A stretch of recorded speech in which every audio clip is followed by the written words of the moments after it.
Thanks, Barry. Well, thanks for being here, and we're happy to share this program with the folks from SNPS.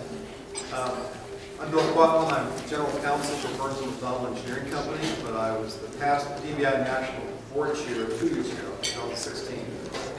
And I had a hand in this development of the RFP, RFQ. Let's talk about who our panelists are today and why they're on the panel. John Brown, AIA, is the principal at Hollis & Miller Architects here in Kansas City. John is an education specialist in the K-12 market for the past 20 years. Within his firm, John is the market leader for the Missouri and Oklahoma education markets. He's a graduate of the University of Oklahoma. Are they playing this afternoon? 6 o'clock. 6 o'clock, okay. So you have a hard stop too. Yeah. Next to Bob is Krista Cutter. Krista is a graduate of K-State University with a degree in journalism and mass communications. She is the marketing manager of Accounting Board and Construction, also here in Kansas City.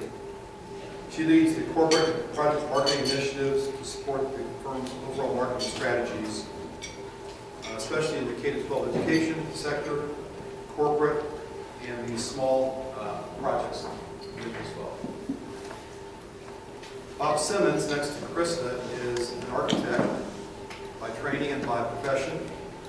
He's the Associate Vice Chancellor at UMKC and Administrator at UMKC, oversees design, construction, maintenance, and operations for almost 4.5 million gross square feet of facilities on the 150-acre campus. In addition, Bob oversees the parking operations, environmental health and safety, mail services, and real estate operations. Things you didn't learn in architecture school. Yes. He came to UMKC in 2005 after 10 years at the University of Missouri as a university architect for the UM system. And prior to joining the university, Bob was with BIM Architects. Bob is a graduate of the University of Kansas. Also playing basketball today? Tomorrow. Tomorrow, okay. So I'm going to talk a bit about the RFP, how it's developed and how it's structured, and then we'll talk about the panelists and ask them some questions. And we're going to be sure to leave time at the end for you to ask your questions. So be thinking about a tough question you always want to ask an owner or a design professional or a contractor about putting together RFPs and competing for projects. These are the 3 forms that we're highlighting. They were published in 2017 by DBIA. I will take all the credit for getting these to market because when I was chairman in 2016, I said it's an embarrassment that we are now over 20 years old as an organization and don't have an RFP, RFQ form. It's been talked about for years, been on the board for years, and the ball's been passed around a lot. I said, my God, we're going to get this thing out into my chairmanship. So we put a committee together and with a crack in the whip at every board meeting. Where is it? Let me see a rough draft. At our November meeting in 2016, we approved the final version. So it bears a 2017 copyright date, and it really came out in 2016. And it was highlighted at the DBIA convention in Las Vegas that year. The first document was the Form 400, which is the guide to the RFP, RFQ process. And I'll talk more about that in a second. The second one is the Form 5, the RFQ form, request for qualifications. And then the third form is the Form 410, the RFP, request for proposal form. You can order these online at the www.dbia.org website. You're not be a DBIA member to order these, so anybody can order them. And here's basically the 9-step process that the documents go through. The first is public funding. So we get project approval and funding by the public agency, whether that's a local or a state agency. And then that agency gets funded and they put out a proposal to hire a consultant often, unless they have in-house services that could put together the request documents. So often a consultant is hired and then that consultant assists the owner in putting together the RFQ. Well, this didn't translate well in the email. The graphics is a lot better on my computer than they do here. The teams then submit their SOQs, statement of qualifications, to the public owner for consideration by a team that reviews the quals and prepares a short list, 3 to 5 teams that are shortlisted on qualifications only. And then the public owner prepares the RFP, the request for proposals.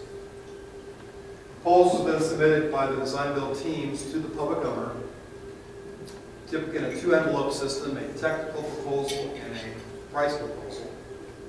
And then the public owner reviews those proposals and ranks them in some numerical fashion.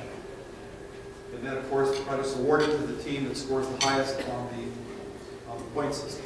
It's basically how this is structured. It's the way it works in most public bodies, but people have their own variations on the theme. We talk first about the guidebook. It's a 20-page set of instructions for owners that maybe aren't familiar with design build procurement, and it is the best practices for design build procurement.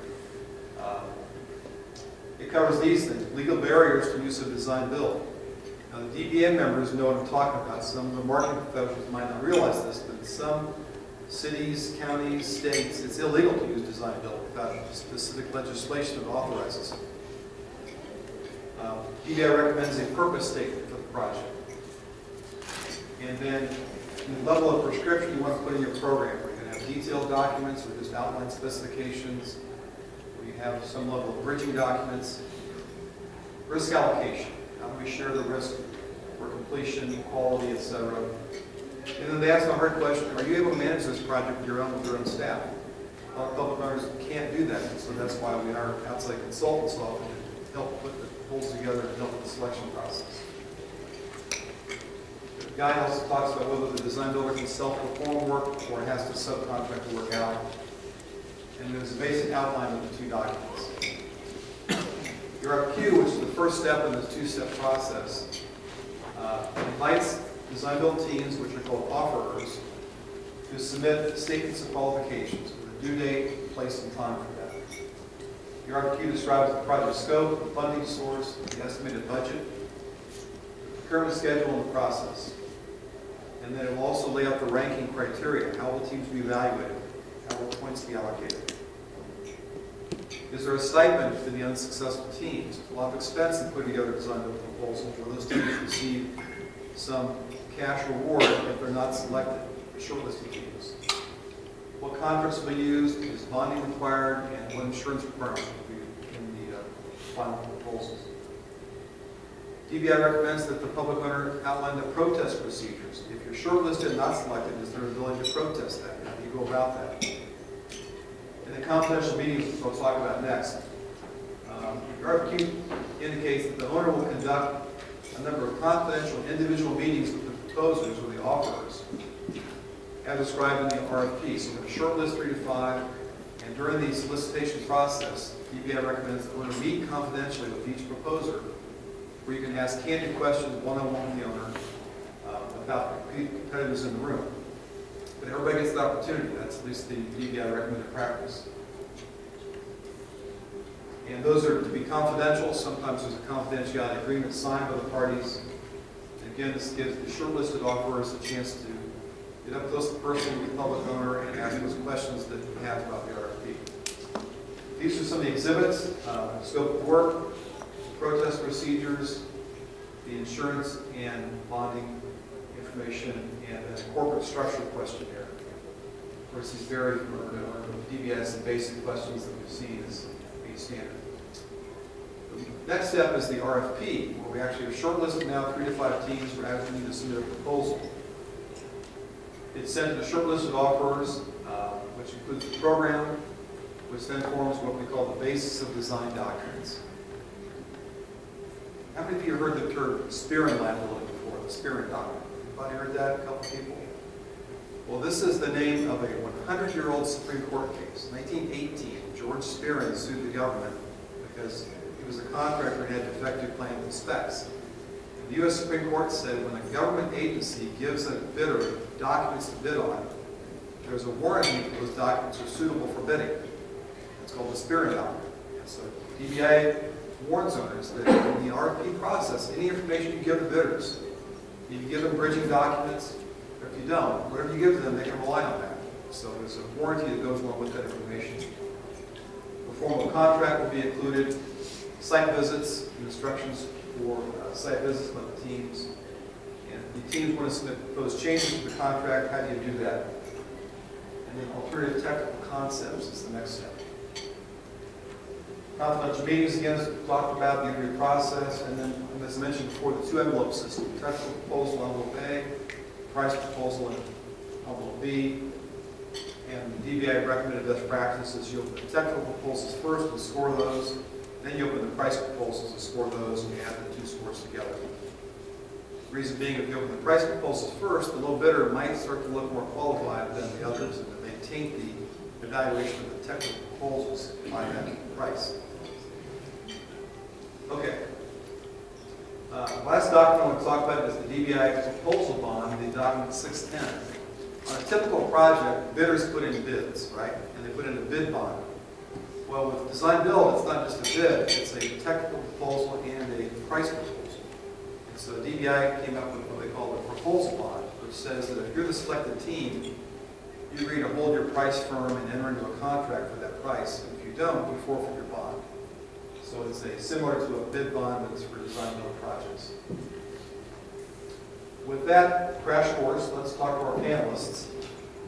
And I'm going to ask you just random, off the top of my head, questions which panelists have never seen before. And just see how they answer these random questions off the top of my head. First of all, let me ask you, if anybody in the audience yet used or seen used the DBI RFP or RFQ form? Anybody seen that in the marketplace yet? One, two?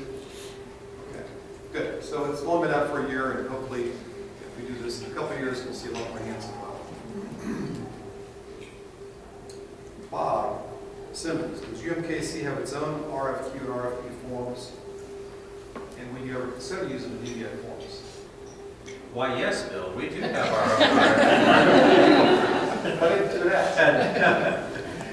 And Bill and I have, because many years ago, Bill and I were like, well, why does the University of Missouri use their own general conditions and standard agreements? So we've had this discussion for a long time, even though we've never seen each other before. So we do have our own RFQ, RFP forms. We've really been developing these and refining these. We began using design build over 20 years ago for parking structures at that point in time initially, and so we refined our forms over time. I have not looked at the new forms. I think I'll go to the website and order some. But as you were going through the components of it, and as I think about our processes, I'm feeling actually really good about where we're at. But I doubt we would use the DBIA forms for the same reason we don't use anyone else's standard forms, much to Bill's chagrin.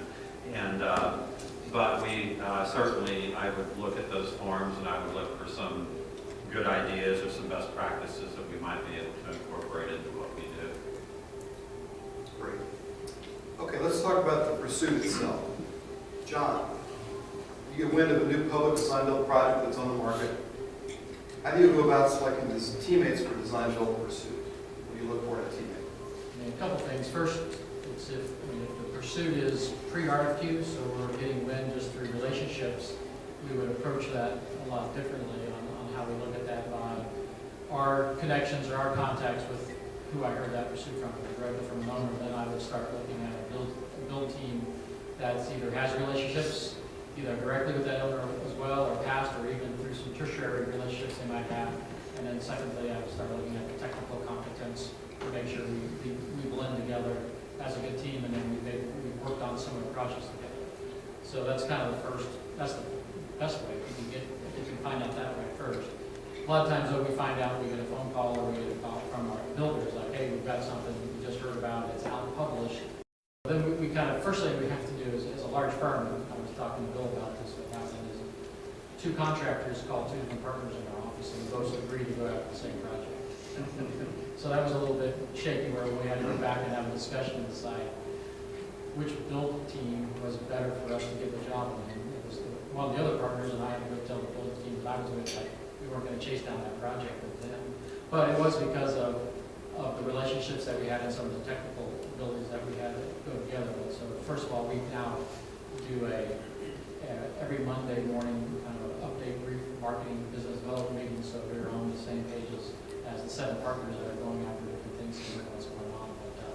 But after the RFQ is out, that's really, first, two technical is the relationship first. What is the relationship that builder may have? And then we just turned down one someone was working on just not too long ago, the last 2 or 3 weeks, because we didn't feel that we brought the right technical capability design for that build team, and suggested we think of something else.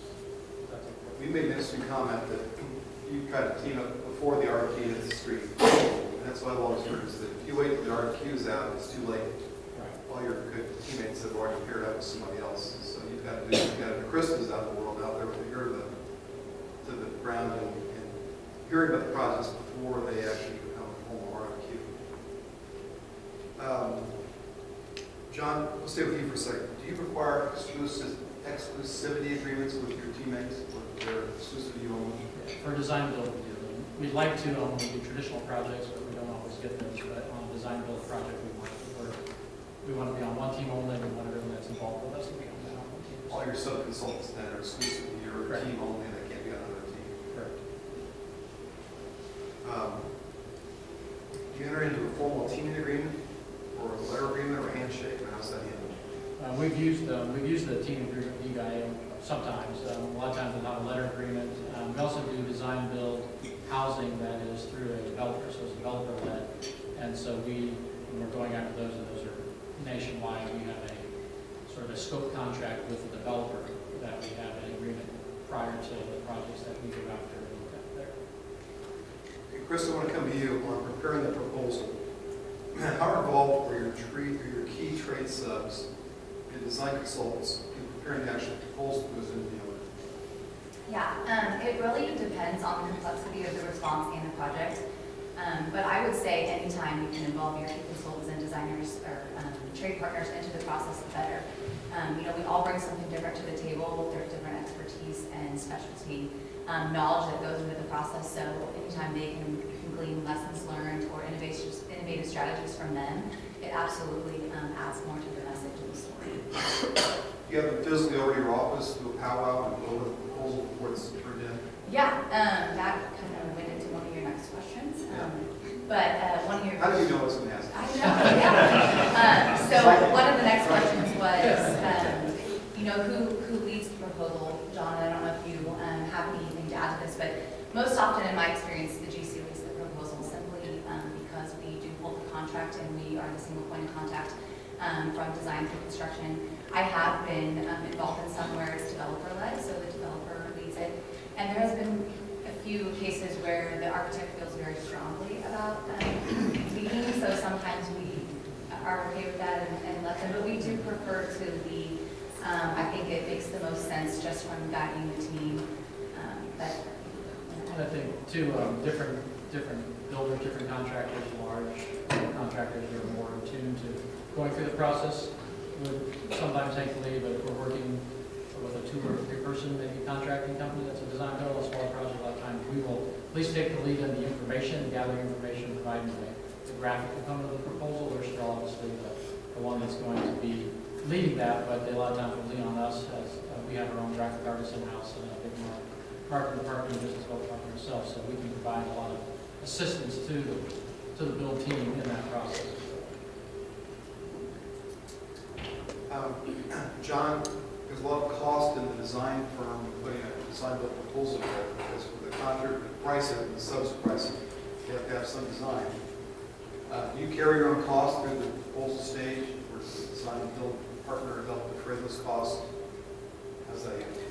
We usually carry our own costs, and it's part of that business development marketing, and so we'll set aside, we'll decide how many design build type projects we're going to go after and what kind of value on those as we pursue them, and then we have that's in there as part of our risk on how much money, if we don't win the project, is how much money we're willing to at least put out there as marketing, just as if I was doing other types of marketing and putting out dollars out there for that pursuit, so we use that same approach.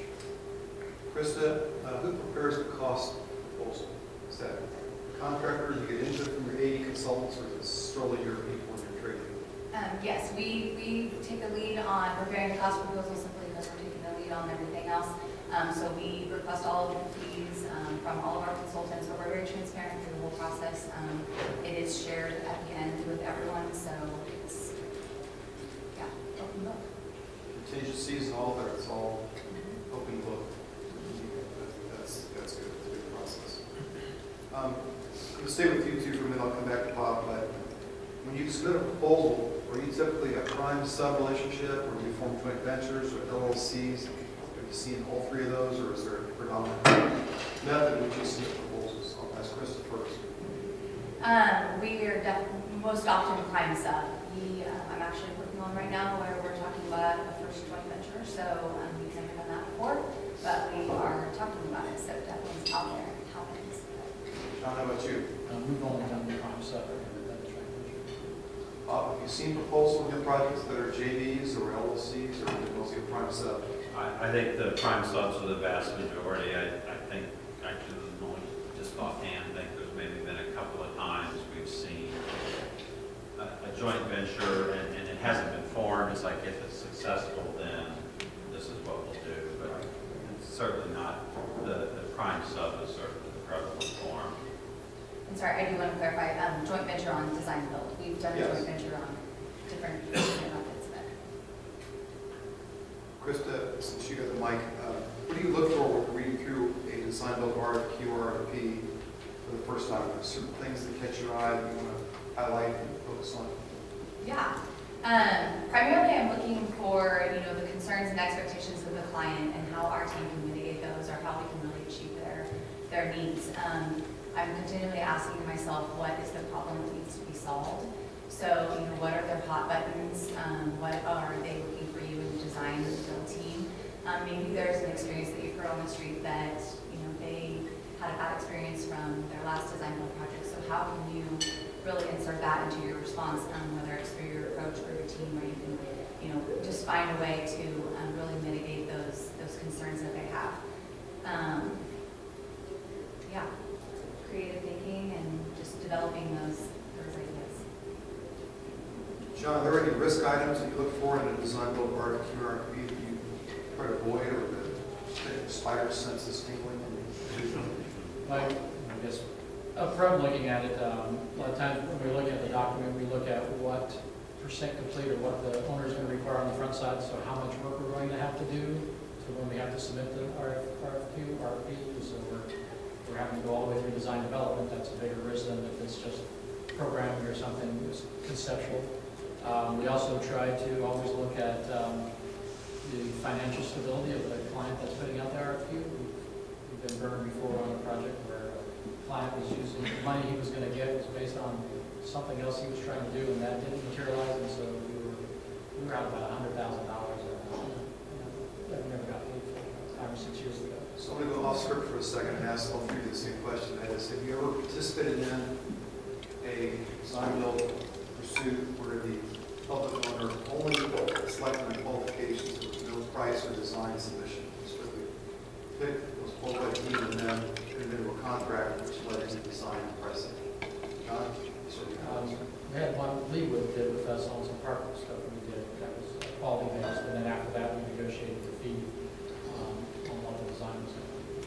But most of the time, Design build. design, yeah. Most of the time it's a price component that's always been part of our submittal. Chris, haven't you seen that in county?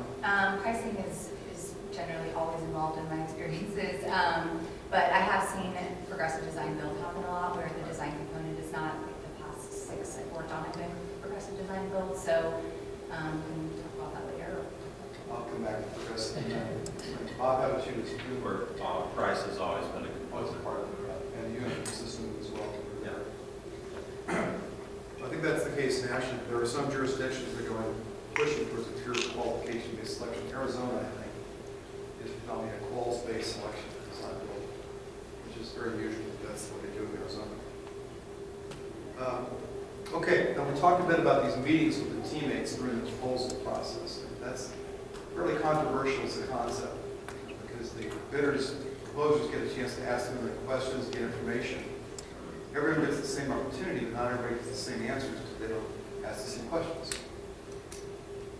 Bob, does UMKC conduct any sessions with individual teams prior to the proposal being submitted, other than a general pre-bid meeting with all proposers? So we, as our design build deliveries began becoming more programmatically complex, as I think I mentioned, we started off doing parking structures, and there's a whole lot of ambiguity in those programs. It's give us as many spaces as we can for X amount of dollars. But when we started doing projects like our student union, soccer stadium,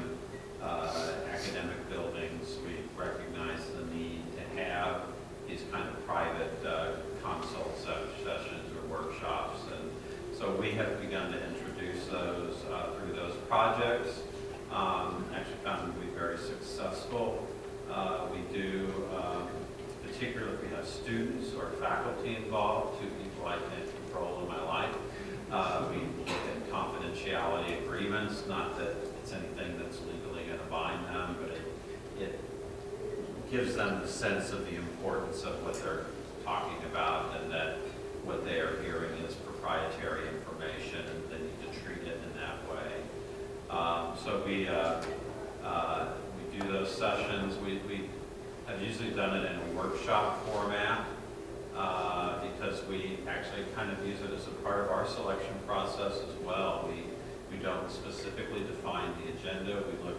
We ask the team to come with what they would like to know, what they would like to hear. That way we're not being prescriptive.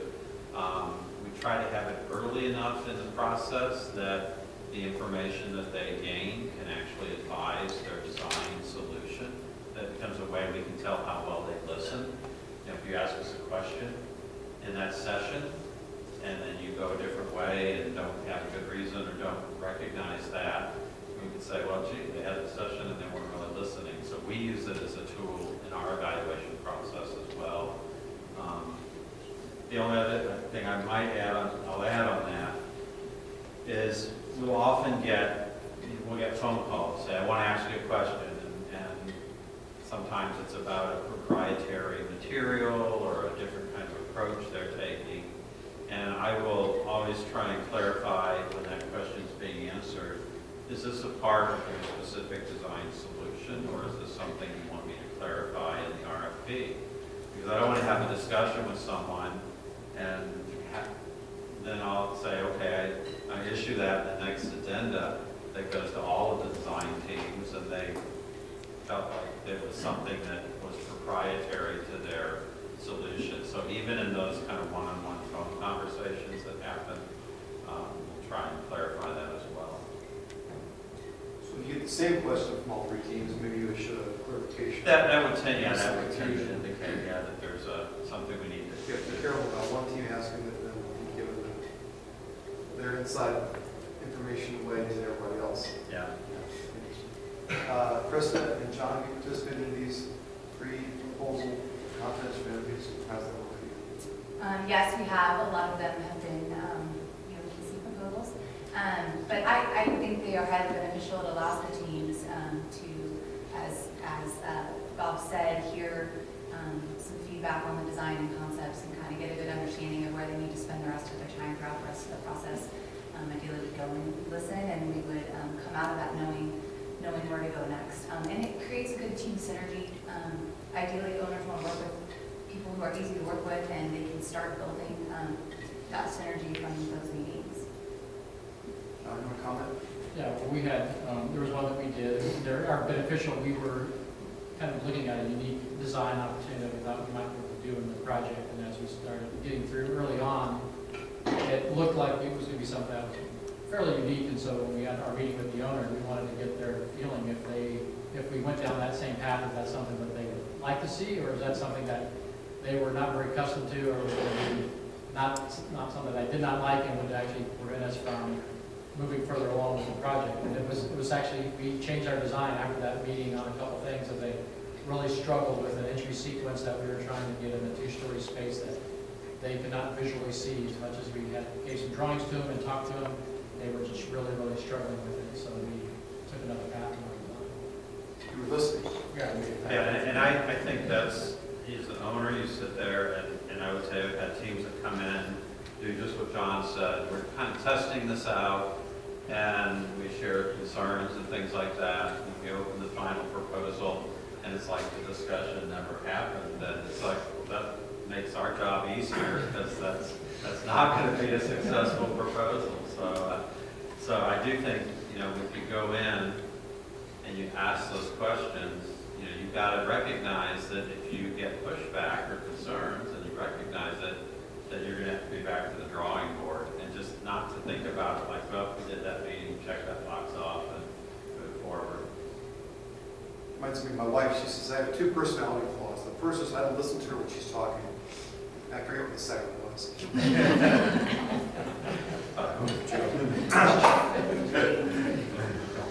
Okay, short listing. So the Missouri statute, which was passed 2 years ago for political subdivisions, which does not apply to UMKC, I understand, recommends shortlisting to no more than 5 and no fewer than 2 teams, which is kind of unusual. But Bob, what's UMKC's approach to your shortlisting? What's the number you look for? I said, yeah, 3 to 5 is kind of our magic number there. There's something in the world of procurement. It's like the 3 is a magic number. I think the no fewer than 2 is interesting too. I think the reason Isn't one is like the only? if you have 2, 1 drops out, and just left with 1. So, And we have, I mean, part of it, I mean, we've had 3 where we have 1 drop out right before, you know, their cost numbers go haywire and they just don't propose. So I like 3. We spend a lot of time with teams and we assemble a big group, and so more than 5 becomes manageable from a just a logistics standpoint. And if anyone, if you ever have the opportunity to sit on a selection committee on my side of the table, do it. It's a great learning experience, and you'll find out why 5, because the time you sit through 5 interviews in a day, you're lucky if you remember the name of team number 1. So 5 is really unwieldy, and so we will look for, between 3 and 5, we'll just look for that natural break point. And I guess that's the question we didn't intend to ask, but for the proposers, is there an advantage to being team 1 because the first impression, or team 5 because the last impression? Yeah, so I've been doing this 25 years now. The only interview slot that I think has an inherent disadvantage is the one right after lunch. I've done being the first one, the end of the day, I don't see it, but that, if you come in after lunch, just recognize that and do something. bring chocolates, I won't say the firm name, but we had we were doing interviews for basketball arena at the zoo, and the team that was right after lunch came in, and the thing that they use to keep people awake is they had a basketball there at the table, and if they weren't getting feedback, they'd be like, John, what do you think? If you're kind of snoozing there, you might break your nose. So that definitely kept our attention. They threw the ball to the selection committee or Yeah. the teammates? Yeah. Yeah? Yeah. Wow. Yeah, they want to break the nose in the selection committee. Bad day. All right, John, is there a number at which there's just too many you won't propose because the market's diluted? I would say the upside would be 5, just as we know that the odds after 5 start to go down tremendously, and then we're usually banking on if there's 5, 1 or 2 may drop, and so your odds are going to go down. So we look at, early on in the RFP part, right, we do the RFQ, if there's 5, we like to, if the owner were to only narrow down to 5 on the RFQ, we may drop out at that point, because of the amount, if we haven't built a relationship and we're not there for, it's happened after the fact that we don't feel really strong about the owner and the client who we've been going after. But that's how we're looking at that. So that number is 5, because like I said, usually when there's 5, 1 or 2 are somewhat going to be thinking about not participating as a Okay. Let's talk about the owner's rep role. This is this owner consultant hired in the second step to help prepare the RFP, RFQ.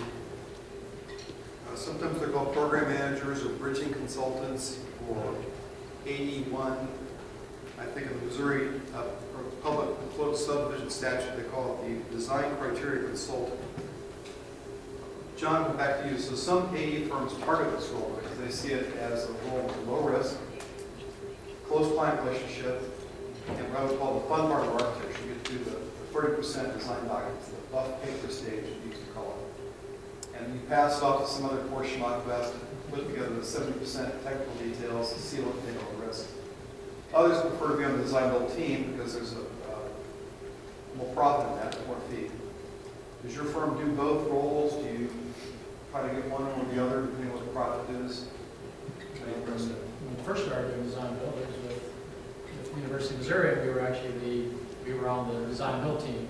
And then after a few projects we did, we ended up going and being on the other side and providing the current documents for the design builders and then rating the design builders with that when we were working at the University of Missouri while out in the parking garages in Columbia. Then, like I said, we did some municipal work and stuff, and at that side we were doing municipal work because a lot of municipalities were sort of one-offs. You do a fire station, and you might do a parks department. We were more tend to be on the build side, on the design build side, because the reoccurring opportunity on the front side, the value of dollars wasn't there to keep on continuing on that with that process. And now that we've switched over to education, and I focus directly on education, and the law just passed in 2016. We've been talking about in-house what approach we might take, and it really depends on how well design build takes off with public education. And we'll kind of evaluate which we think is the better side. We might do both sides, just depending on type of client, size of client, but my guess is we'll probably stay most of the time probably on the design build side. You mentioned the 2016 law, and for those of you that have not read it or not familiar with it, House Bill 2376, which passed in 2016 in Missouri, for political subdivisions, that would be cities, counties, school districts, water districts, fire districts, anything that's not in the state, requires the public owner hire a design criteria consultant if they don't have that capability on staff. A lot of small municipalities don't have that on staff. So that was some people call it the Architects for Employment Act, because there's a role for two architects. One gets the criteria consultant, one gets the design build role. Bob, how does UMKC handle it? Do you have that capability in-house, or do you hire outside, or do you both? We do not have that capability in-house just because of the workload. And so we have always used an owner's technical consultant, which includes architects and engineers. So we'll have mechanical and structural engineers who will help us define the design criteria in those areas as well. So we have, even since, as John mentioned, the early days when we were doing the parking structures, we have always had an owner's technical consultant role. Do you hire those people on price or qualifications, or both? It's a qualifications based. Qualification-based selection. And we'll have, firms that'll say, I describe it as the bird in the hand versus two in the bush kind of decision. It's, you're not going to have all that upfront marketing costs if you take the owner's technical consultant role, but your risk and your reward is much less because your fees are going to be less, but you've got less pursuit costs. So, but we have, I would say we actually have fewer firms now that are interested in that owner's technical consultant role. This most recent project actually that we're reviewing proposals on today, I think of the 10 firms we invited to submit for owner's technical consultants, only 2 submitted, and all of them said they were going to pursue it on the other side. I imagine some firms look at the project and say, where is our best chance of getting the contract? There's 5 design build teams, and it's maybe not our sweet spot. We're going to be competitive versus the consultant role. Not as many people go after that, so let's go after that. It's probably a project decision. Okay, this consultant is something called the bridging consultant. That's because they're the bridge between the design build team and the owner. And although DBIA discourages this, some public owners require the consultant to prepare what's called bridging documents. A 30% design outline, elevations, plan, site plan, and then some performance specifications. DBI's belief is that when you put that level of design out, you really inhibit innovation of the design build team. They're too prescriptive and limited their ability to move things around the site and do things that are cost saving and time saving. So, Bob, has UMKC historically used bridging documents, and do they do that today? And the follow-up question is, what level of completion do you typically include in your proposal documents? Yes, this is one, I think whatever you issue is a bridging document. So I know you talk about 30% design and such, but I think we've probably all seen a whole spectrum of different levels of drawings and specs for bridging documents. So to me, whenever we issue a UMKC as our bridging document, we do not issue any kind of design documents. Our approach on bridging, which is consistent with DBIA is that we want the creativity. We want to see as much creativity on the design build proposal side as we can. And the more prescriptive we are across the board in our bridging documents, the more we inhibit that process. So we will issue usually a very detailed architectural and engineering program that's going to include room criteria and room adjacencies. We'll talk about the technical criteria. You know, we're very specific about the mechanical systems that we'll look at, and that's no matter what delivery method we do. We have a lot of engineers at the University of Missouri. So we'll describe that, and we'll talk about the master plan impact. You know, how does this fit into the campus master plan? What kind of materials are we looking at? But we will not design the project, and that's where we stop. And I feel very comfortable with that. Some of my colleagues, just each campus operates a little differently. I know the zoo, who doesn't like doing design build in general, has gone, I think they did 50% construction documents for a housing project, which created some real headaches for everybody on that one, because there were, what was that you called? There were some spear and doctrine issues there, I think. So that's, but for our approach, it's a very detailed program, master plan criteria, and then kind of design criteria. Chris, let me get you back in the game here. For the basketball to you, breaking news. But as a general contractor, do you have a preference for bridging documents or not, or what level of completion? How does the account board look at that? Yeah, it's similar to everybody's response. We believe the bridging documents, kind of hinder that creativity. We want to, just have a real detailed design narrative as Bob talked about, and then really maybe a space programming and what the requirements are, and figure out, what the plan is around that, and let us, be the creative ones. That is the point of design build, is to bring the team together and bring the creativity to the table. So, no bridging. All right, let's talk a bit about stipends and honoraria. This is for under the Missouri statute again. It says when you shortlist 3 to 5 teams, the public owner has to put in 1%, or half of 1%, 1/2 of 1%. Each of the shortlisted teams were not selected. Recognizing that there is a cost to put proposals together, and design build is different than just putting a bid together because of the design effort. And so if you shortlist 5, you have to have 4 times 1/2 of 1%, so 2% of the project budget is paid out to the unsuccessful teams. Often the statute doesn't apply to UMKC, because UMKC pays stipends and honoraria to the unsuccessful teams. For a long time on the parking structures, we did not pay stipends, and again, as we transitioned into more programmatically complex projects, we began to pay, I would say, very modest stipends. The student union project, I think was the first one we did stipends. I think it was a $10,000 stipend, which is probably beer and pizza money for the project team.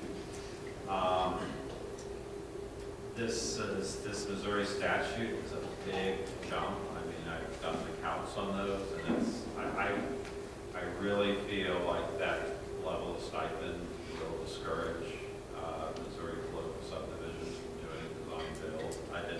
Last time you and I were on a panel, I hadn't run that math, and I've done that since then, and it's a very significant item there, so I do think it's one that could inhibit competition. We are increasing our stipends. The project we're just now doing, we went from 10,000 to 40,000. So on one hand, it's a 400% increase, but it's also obviously not. For your pursuit, it's still maybe a 25 or 20% of your pursuit, less than that. So we recognize it's just more beer and pizza money. And maybe a little bit of out-of-pocket costs like printing or things like that, but it is a stipend, it's not a fee. So John, when you're competing with the team, or with the contractor teammate, who gets the beer and pizza money? Who gets that stipend? If you share it with I mean, we always, I mean, as a team player, we offer up to whatever we think is the right percentage across, but most of the time when I dealt with the contractors, they'd give them to the AE team just because of the amount of work that we're putting in on the drawings and whether it's mechanical, electrical, or architectural. So typically, they, even if we talk about it, that's your dollars and they give it to us. So Chris, that's, you always give it to your AE partner, right? I mean, yes, they Of course. spend the majority of the time putting into the design, so it makes sense. All right. Team experience. Some teams have prior experience teaming together, and they work together, and they submit that. Some are one-offs, you just go out to one project because they've got a client relationship or the expertise to realize that's the partner working together. So Bob, I'll start with you. How much does past teaming experience weigh in the owner's mind and why? So this is a big thing. This is in our evaluation criteria, which we tell teams how many points we're assigning. This is over 10% of our points is evidence around a prior teaming relationship. And the reason for that, and I think all of you who have done this would agree, this is a really complicated relationship you're entering into. I mean, next to your marriage, this is going to be in the top 2 or 3 of relationships that you're going to work on. And you know, I always say I don't want to be a team's first date. I don't even want to be there when they're still in their honeymoon period. You know, I want to look at teams that have worked together, completed a project together, decided to do a couple more along the way. And so that's, it's a big part of our evaluation. And I know, and I recognize that it creates some quandaries, because then it's like, well, we've never teamed with somebody, we want to work with them, how do we get that first project? And I guess you could go work for some other client who doesn't think like I do. But it's I recognize it's a quandary, but I tell you, it's a big deal. What about an architect who's working on a traditional design bid-build project with the same contractor working with the owner? Would you consider that as being a teaming prior experience or not? It helps, but it's not. It is not the same. Again, it's a very different kind of relationship. It helps, but it's not the same. Okay, I told the panelists this time will fly by. We have 9 minutes left, so I'm going to ask a few more questions, and I'll open up the mic. So be thinking about your question in a couple of minutes to either Bob, John, or Krista.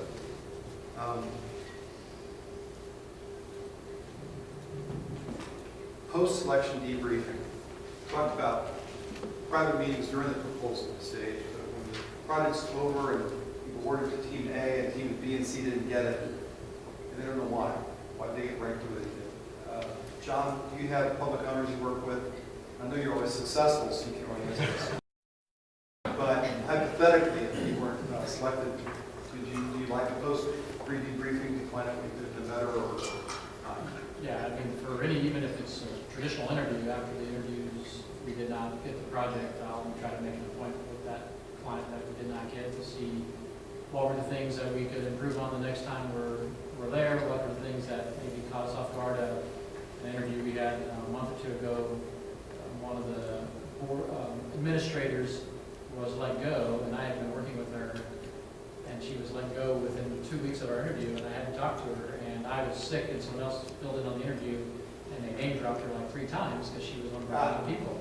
And when I went back we didn't get the job, and I was talking with the superintendent, and he said, well, the board member looked over and said, well, first thing they didn't even know who was still working here at the district. So, and it was a very narrow window. I was a little upset because it was a narrow window of time, but knowing those things, or at least we learned, if you're going to say something about who you work with there at that, you better know that day that they're still working with that client. So those debriefs are really helpful, and that was one of the main factors why we didn't get the project. Chris, a little different question. Do you do post-selection debriefing among the team? So you bring your teammate in and say, hey, we didn't get the job, what can we do better to get the next time?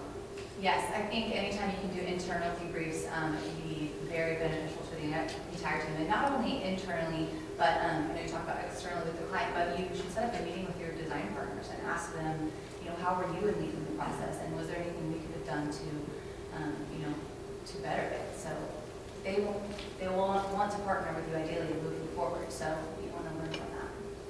All right, at that point, I'm going to stop and let the audience ask questions. We have 7 minutes left, and we'll start with Eric Serrano. Hey, Bob, you're the owner, so what's your number one motivator for using design build? Is it schedule, is it price, best value? All of those factor in, and I think all of those are legitimate. I think if I were to pick one, I would tell you that it is schedule. We have great success in our design build projects, not only in meeting schedules, but actually exceeding schedules. Some of the success stories I talk about when I talk about design build are projects that were delivered a year earlier than what we anticipated. Cost is going to be really close. The way we do our design build is that we have basically a guaranteed maximum price at the time you make the selection. So that's, you know that earlier, but that where we see that real benefit is in the schedule aspect. That surprises me a little bit, but that's good to hear. Other question? Be shy. Joe Davis. A question for all of you with respect to teaming arrangements.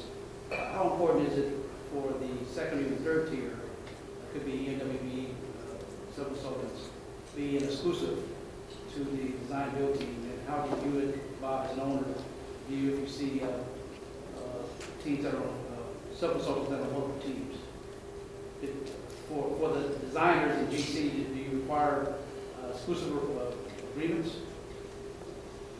For your sub-consultants not be on other... Specifically, Joe, you come with MBWB. Yeah, or it could be specialty sub or anything. Or specialty sub who's unique for that project, and all teams need that special. Yeah, John did touch on it earlier. We do prefer exclusivity just because it's all about that one cohesive team and selling that team. We have been on teams where there were multiple consultants on multiple teams.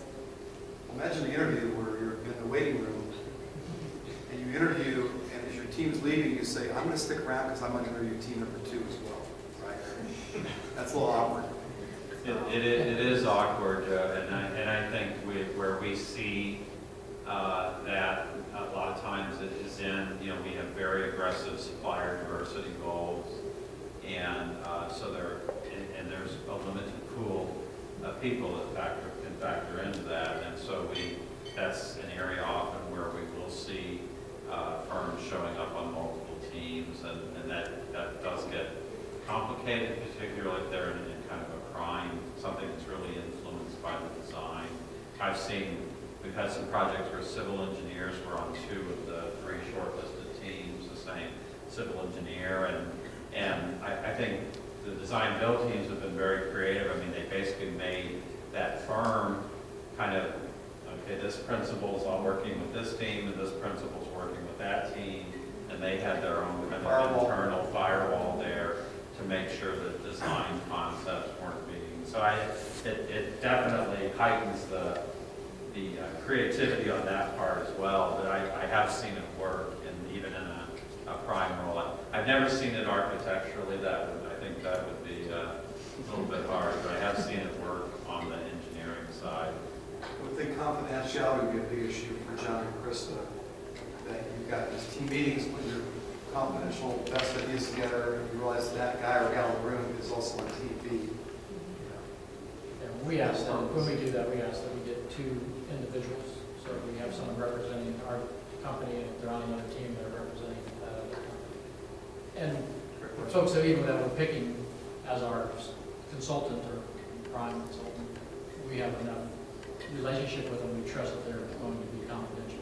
So Joe is an MB consultant with 3 shortlisted teams. You got to pick which one you think's the winner, right? That's the team you're going to go with exclusively. Okay, another question. Yes, ma'am, back. My question had more to do with the forms themselves. So you guys have been talking about public procurement using these forms. Do you see in the future, or do you see on a national level, them being used in private development at all? question for the camera, I'm recording this RFP is really developed for the public sector, and we see DBIA developing a RFQ for the private sector, and the answer is no. It's just every developer has their own process they go through, and they sell those forms that we have. The request we've been getting for 20-some years was from public owners who need that information. We never had a developer ask us for that at the national level. These developers are so smart, they all have it. Okay, one more question. We've got 1 minute for one more question, and Bob got a hard stop at 5:30. How about this young lady here? Bob, and since you sit in a lot of interviews, is there anything else besides basketball that's really stood out for any of the teams that have presented? Oh, gosh.